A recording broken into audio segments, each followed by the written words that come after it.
శుక్లాంబరధరం విష్ణుం శశివర్ణం చతుర్భుజం ప్రసన్నవదనం ధ్యాయేత్ సర్వవిఘ్నోపశాంతయే. శృతిస్మృతిపురాణానాం ఆలయం కరుణాలయం నమామి భగవత్పాదం శంకరం లోకశంకరం.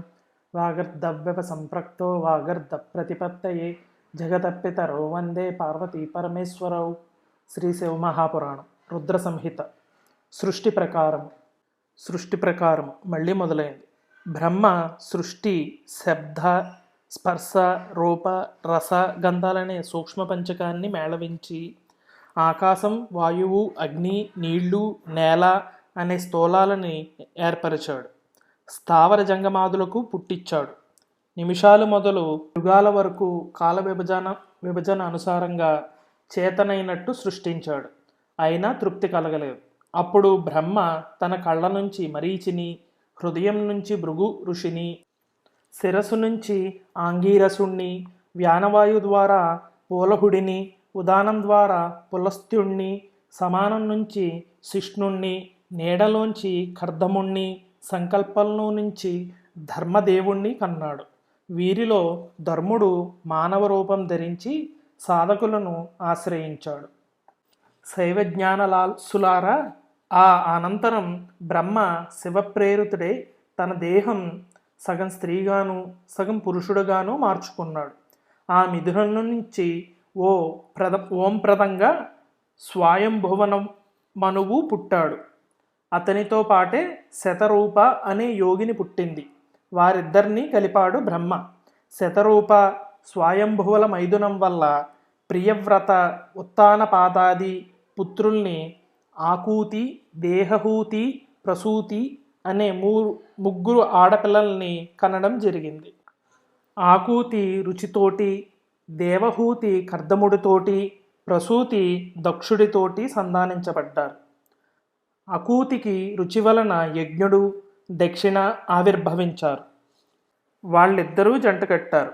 వాళ్ళకి 12 కొడుకులు పుట్టారు. దేవహూతి కర్దముడి వల్ల అనేక మంది ఆడపిల్లలను కన్నది.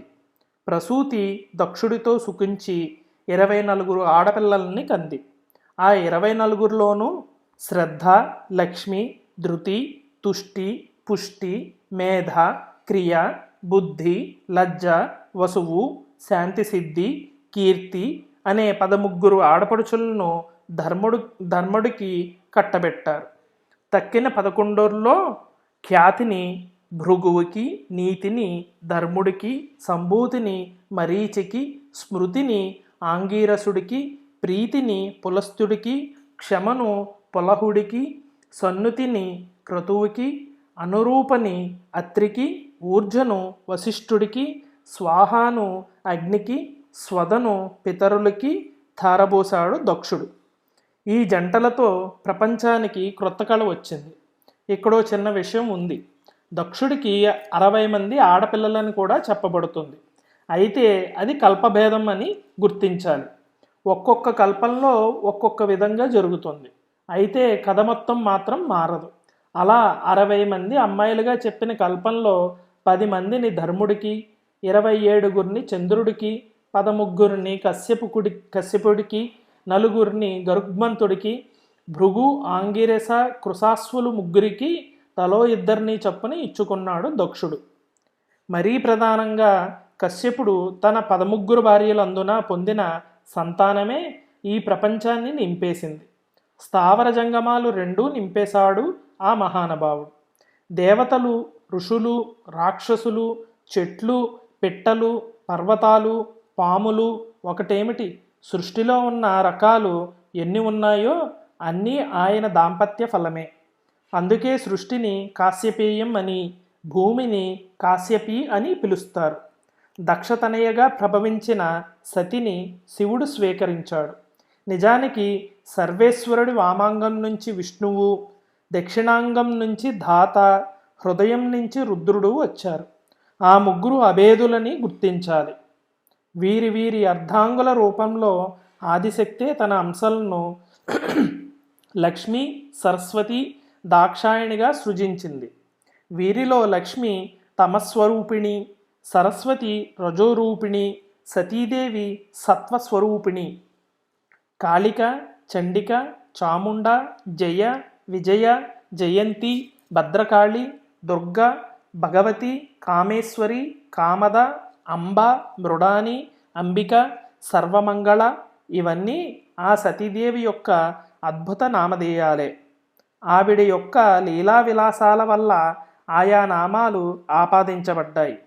సత్వరజస్తమ స్వరూపులైన ముగ్గురు మూర్తులు తాదృశ గుణత్రయ రూపులైన ముగ్గురు దేవతలతోనూ కూడి ఈ పవిత్ర సృష్టిని కొనసాగిస్తున్నారని గ్రహించాలి. అన్నిటికీ పైన ఉన్న శివలోకంలో శివుడు ఆదిశక్తితో విహరిస్తూ ఉంటాడు. ఆయన పూర్ణావతారమే పరమేశ్వరుడు. ఈయన కైలాసవాసి. ప్రపంచం అంతా పాడైపోతుంది కానీ కైలాసం మాత్రం ఎట్టు కీడు పొందదు, ఇది ధ్రువం అని బ్రహ్మ నారదుడుకు ఉపదేశించినట్లుగా సూతుడు శౌనకాది మహర్షులకు వినిపించాడు. వారు మహదానందపడ్డారు. శివపురాణ ప్రవచనాన్ని ఇంకా కొనసాగించమని కోరారు. శివస్మరణం చేసుకుంటూ సూతుడు మళ్ళీ ఆరంభించాడు. శివాయ నమః.